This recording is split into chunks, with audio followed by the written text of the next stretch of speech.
Assalamu alaikum wa rahmatullahi wa barakatuh, chers frères et sœurs. Que la paix, la miséricorde et les bénédictions d'Allah soient avec vous. Bienvenue sur notre chaîne, un espace pour explorer la lumière d'Allah, méditer sur sa sagesse et renforcer notre conscience de sa présence dans chaque instant de nos vies.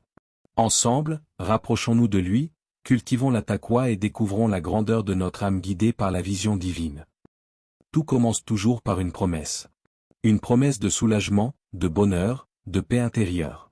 Une promesse chuchotée à l'oreille d'un cœur fatigué. Celui qui souffre, celui qui attend, celui qui pleure dans le silence de ses nuits. Et c'est là, précisément là, que le mal trouve son ouverture. Car le mal ne vient jamais avec un visage effrayant. Il vient en lumière. Il se déguise en aide, en compassion, en solution rapide. Il te parle doucement, il t'offre des mots qui réchauffent ton désespoir.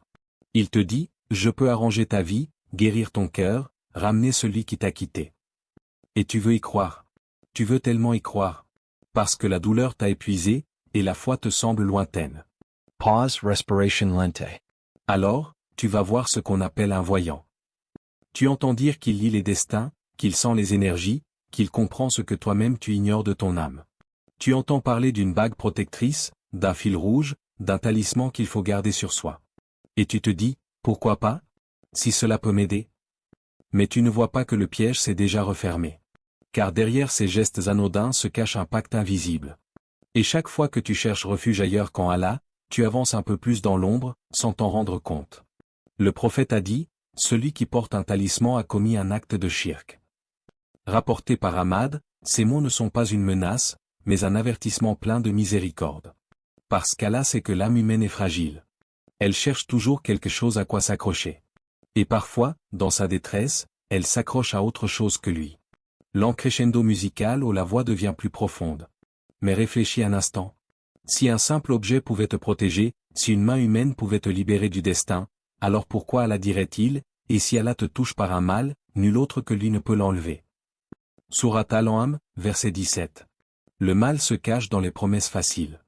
Dans les phrases sucrées qui nourrissent la peur plutôt que la foi. Ne t'inquiète pas, je vais parler aux esprits pour toi. Ce n'est pas de la sorcellerie, c'est de l'énergie positive. Ce n'est pas du shirk, c'est juste une tradition. Le diable ne t'appelle jamais à le suivre directement. Il t'appelle à te détourner subtilement. Un petit pas à la fois. Juste assez pour t'éloigner d'Allah sans que tu t'en rendes compte. Et quand tu réalises, il est souvent déjà trop tard. Silence lourd aux musiques plus graves. On raconte qu'un homme, dévasté par la perte de son enfant, alla voir un sage du village. Il voulait savoir pourquoi Allah lui avait pris ce qu'il aimait le plus. Le sage lui donna un parchemin à mettre sous son oreiller, en disant, cette écriture ancienne t'apaisera. Cette nuit-là, l'homme sentit un vent froid passer dans sa maison. Et à chaque fois qu'il priait, il entendait des murmures lointains. Ce n'était plus un apaisement qu'il avait trouvé, mais une présence. Quelque chose d'invisible, qu'il observait dans l'ombre.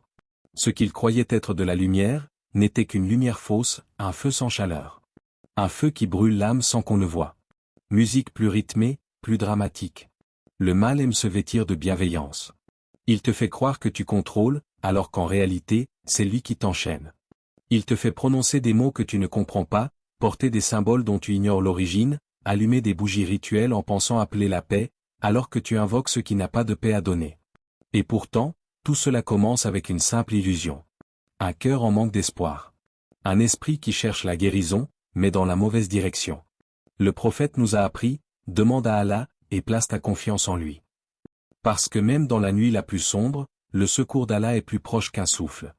Lumière douce, ton apaisé, retour au calme. Regarde autour de toi. Dans un monde où tout le monde cherche des solutions rapides, le vrai miracle, c'est la patience. Le vrai courage, c'est la foi. Et le vrai pouvoir, c'est la confiance absolue en ton Créateur. Car le diable peut offrir l'illusion du contrôle, mais seul Allah détient la réalité du destin. Casque question au spectateur, ton doux, introspectif. Et toi, quand la peur s'installe, quand tout semble perdu, à qui tends-tu la main? À Allah, ou à ce que les hommes appellent énergie, astre, force de l'univers? On raconte qu'il s'appelait Idriss. Un jeune homme pieux, aimant la prière, dont le visage respirait la sérénité. Ceux qui le connaissaient disaient, il a la lumière de la foi dans les yeux. Mais un jour, cette lumière commença à vaciller. Il ne priait plus à l'heure. Son regard semblait vide, absent. Ses mots devenaient confus, parfois violents. La nuit, il se réveillait en hurlant, trempé de sueur, les yeux écarquillés, répétant des phrases qu'il ne comprenait pas lui-même. Au début, sa famille pensa qu'il était simplement épuisé. Que la vie, les études, la pression avaient fini par l'écraser. Mais très vite, quelque chose changea.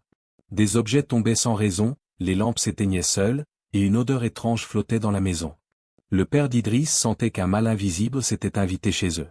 Silence court, puis un son de récitation lente du Coran en fond. Une nuit, Idriss frappa à la porte de la chambre de son père. Ses yeux étaient rougis, son souffle saccadé. Il dit d'une voix tremblante, « Père, je sens quelqu'un à côté de moi quand je dors. Il m'observe. Il m'appelle par mon nom. » Puis il éclata en sanglots. Le père le prit dans ses bras, mais son cœur se serra. Car il savait que ces mots n'étaient pas de la folie. Il savait que dans ce monde, il existe un autre monde, un monde que les yeux ne voient pas, mais que les cœurs ressentent. Et ce monde, ce soir-là, avait touché son fils. Alors il fit ce que tout croyant doit faire, il prit le mouchaf, s'assit au chevet de son fils, et commença à réciter, d'une voix calme, le livre d'Allah. Il récita les versets de protection, Ayat al-Kursi, les 2 dernières sourates, puis il dit avec conviction, « Nous faisons descendre du Coran ce qui est une guérison et une miséricorde pour les croyants. » Sourate al-Isra, verset 82. Musique profonde, crescendo de tension. À cet instant, le jeune Idriss se mit à trembler. Ses yeux se révulsèrent. Il poussa un cri si fort que les murs en frémirent. Ce n'était plus sa voix. C'était une autre voix rauque, étrangère, pleine de haine et de peur. Elle dit, « Arrête. Ce feu nous brûle. » Son père continua à réciter, les larmes aux yeux. Il ne voyait pas un démon, il voyait une épreuve. Il savait que le Coran était une lumière, et que là où la lumière passe, les ténèbres fuient. Chaque verset qu'il récitait faisait trembler l'air. Chaque mot d'Allah faisait reculer cette présence, jusqu'à ce qu'un silence étrange s'installe. Le jeune Idriss s'effondra, inconscient, mais son visage avait retrouvé la paix. Musique douce, apaisante, comme après une tempête. Les jours suivants furent longs. Idriss ne se souvenait de rien, sinon d'un froid glacial qui l'enveloppait chaque nuit. Son père continua la ruqya, cette récitation spirituelle qui purifie l'âme et l'espace. Et chaque soir, il répétait, dit, « Je cherche protection auprès du Seigneur de l'aube naissante, contre le mal de ce qu'il a créé. » Sourate al-Falaq. Peu à peu, la maison retrouva sa lumière. Les bruits cessèrent. Et le sourire d'Idriss revint. Mais il n'était plus le même. Son regard avait changé. Il avait vu ce que beaucoup ignorent, le monde de l'invisible, celui des djinns, celui des forces cachées. Il confia un jour à son père, « Quand j'étais là-bas, je sentais des voix m'appeler. Elles me promettaient la force, la gloire, la paix. Mais quand j'ai entendu le Coran, j'ai compris qu'aucune voix n'est aussi douce que celle d'Allah. » Pause, la voix devient lente, méditative. L'histoire d'Idriss n'est pas un conte. C'est le reflet de milliers d'âmes aujourd'hui, perdues entre le visible et l'invisible. Beaucoup cherchent à guérir en dehors d'Allah, et tombent dans les bras de ceux qui manipulent ce qu'ils ne comprennent pas. La sorcellerie, les maléfices, les pactes secrets, tout cela existe, oui. Mais ils ne peuvent nuire qu'avec la permission d'Allah. C'est lui qui détient le pouvoir, c'est lui qui détient la guérison. Allah dit, et quiconque place sa confiance en Allah, il lui suffit. Surate At-Talaq verset 3. Le père d'Idriss avait compris cela bien avant les autres. Il n'a pas cherché à négocier avec le mal. Il n'a pas cherché des raccourcis. Il a simplement posé le Coran entre lui et les ténèbres. Et la lumière d'Allah a fait le reste. Musique lente, voix douce. Aujourd'hui encore, on dit que la maison d'Idriss a une odeur particulière. Une odeur de musc et de paix. Certains disent qu'à la tombée du soir, on entend une récitation s'élever du jardin, comme un écho lointain du verset qui avait tout changé, « Nous faisons descendre du Coran ce qui est une guérison et une miséricorde pour les croyants. » Et si cette histoire nous enseigne quelque chose, c'est que la foi n'est pas une théorie, c'est une arme, un bouclier, une lumière que rien ne peut éteindre, sauf si le cœur choisit de l'abandonner. La sorcellerie. On pense souvent qu'elle vient de l'extérieur. D'une main qui jette un sort, d'un regard envieux, d'une parole murmurée dans la nuit. Mais parfois, elle commence bien plus près. Elle commence à l'intérieur de toi. Oui, elle commence par une pensée. Une pensée fragile, une phrase murmurée dans le secret de ton âme, je ne vaux rien. Allah m'a oublié. Ma vie est détruite. Ces phrases semblent inoffensives. Mais ce sont les flèches invisibles que le diable lance dans le cœur du croyant. Il ne vient pas toujours te posséder ou t'effrayer. Parfois, il préfère te convaincre de baisser les bras. Car une âme désespérée est une porte ouverte à toutes les illusions. Pause, léger silence. Puis une voix plus lente, plus intérieure. Le désespoir est une forme subtile de sorcellerie. Il te déconnecte d'Allah. Il t'enferme dans une cage que tu crois réelle, alors qu'elle n'existe que dans tes pensées. Tu ne vois plus les bienfaits autour de toi. Tu ne vois plus la lumière dans ton cœur. Tu ne vois plus que les murs, les ombres, et les peurs. Et quand le diable voit cela, il s'approche doucement. Il murmure, va voir tel homme, il a la solution. Essaie ce rituel, il peut briser ta malchance. Lis ce symbole, prononce ce nom, et tout ira mieux. Il ne te pousse pas à renier Allah d'un coup. Non. Il te pousse à douter. Juste un peu. À croire que ta douleur est plus grande que la miséricorde de ton Seigneur. Mais Allah dit, et le stratagème du diable est bien faible. Surah An-Nisa, verset 76. Faible? Oui, faible. Car il ne peut rien sans ton accord. Il ne peut entrer que par la porte que toi, tu lui ouvres. Et cette porte s'appelle le désespoir. Musique plus intense, comme une montée d'émotion. La voix devient plus passionnée. Tu vois, le diable n'a pas besoin de te jeter un sort, si tu te convaincs toi-même que tu es perdu. Il n'a pas besoin de chaînes, si tes pensées deviennent ta propre prison. Il n'a pas besoin d'un feu, si ton cœur brûle déjà de tristesse et de peur. Mais souviens-toi, ton Seigneur t'a dit, ne désespérez pas de la miséricorde d'Allah, car Allah pardonne tous les péchés. Saurata az-Zumar, Vershatat Vanhar. Tous. Pas un seul n'échappe à sa miséricorde. Pas même ceux que tu penses impardonnables. Pas même cette nuit où tu as douté, cette prière que tu as manquée, ou ces larmes que personne n'a vues.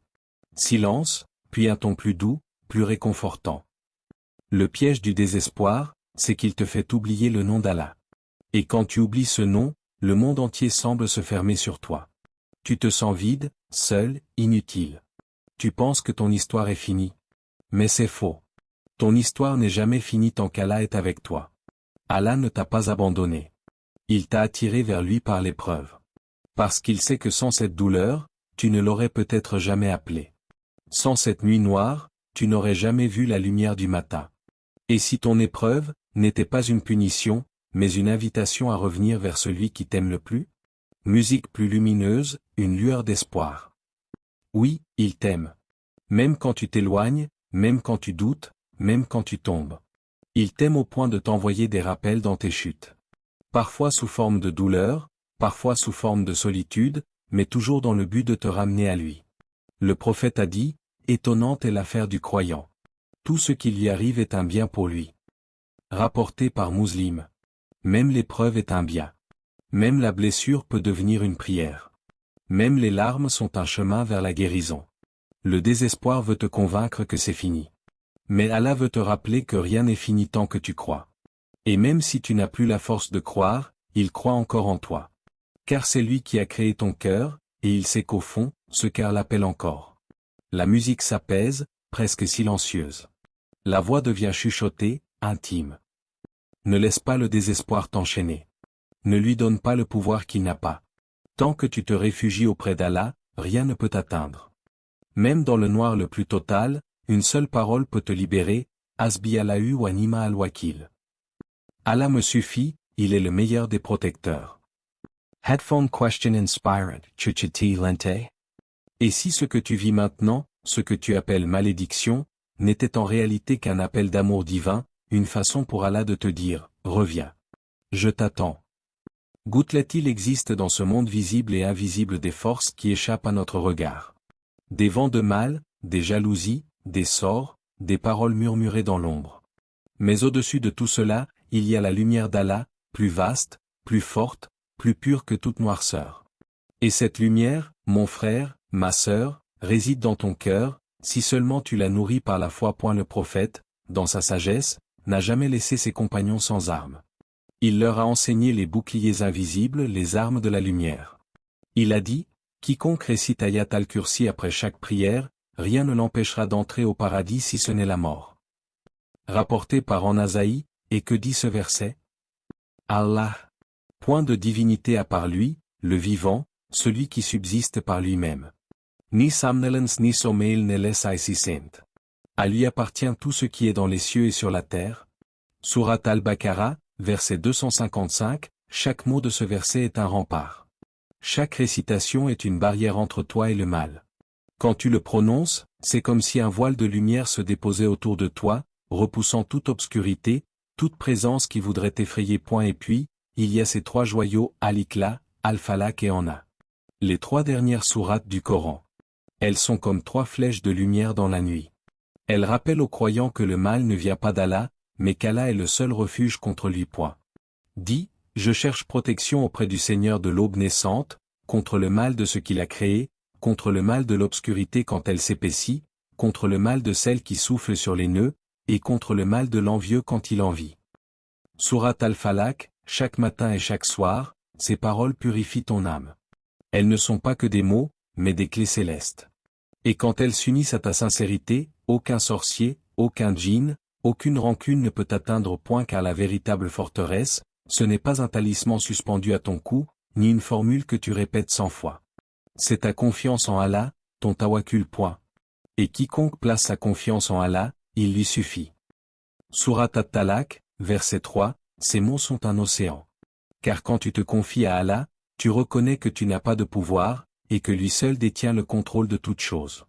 Et c'est dans cet abandon que réside la plus grande protection. Imagine un cœur totalement apaisé. Un cœur qui ne tremble plus devant la peur, qui ne craint plus les djinns, la magie ou le regard des hommes. Ce cœur-là a compris que le mal n'a de force que dans l'esprit de celui qui doute. Casque question pour ton âme, quand la peur te saisit, quand les pensées sombres s'approchent de toi, à qui tends-tu les mains? Vers les hommes, ou vers le Créateur des hommes? Car Allah dit, si Allah te touche par un mal, nul autre que lui ne peut l'en écarter. Et s'il te veut un bien, nul ne peut repousser sa faveur. Surat Yunus, verset 107, alors quand tu te sens menacé, ne cours pas vers les amulettes, ni vers les charlatans. Cours vers la prière, vers le Coran, vers le dhikr. Chaque mot que tu prononces pour Allah devient un soldat de lumière autour de tes ouïes.